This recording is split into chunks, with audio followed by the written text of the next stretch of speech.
stand on the shoulders of giants. Yeah. Like, 100%. But then at some point you crossed over and now you're keen. And, how did that happen? Do you know what?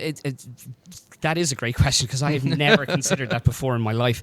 I don't know. I think there are a couple of things I could say that might kind of answer around that, which is like, you get a lot of people who are concerned about style. Like, I don't know what my style is going to be.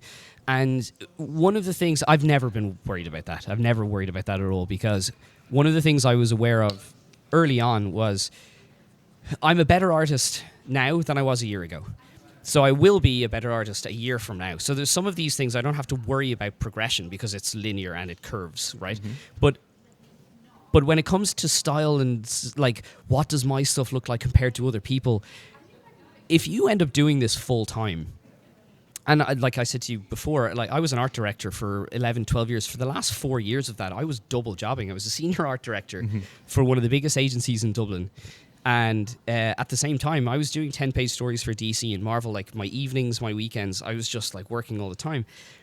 Your style will happen whether you like it or not, because you just have to produce the work. Once that deadline's coming, you got to get those pages done. Yeah. And that's one of the things that, like, look, you have to have so many fundamentals if you want to be a comic artist. Your anatomy, your perspectives, all that kind of stuff. None of us have learned any of that stuff. A lot of your bad habits will be compounded just by the sheer volume of stuff you have to produce. But you also get really, really good, really, really fast, because you don't have a choice. Either you're going to be able to do it, or you'll be forged in that crucible. Not to sound too grand, but like you have no choice.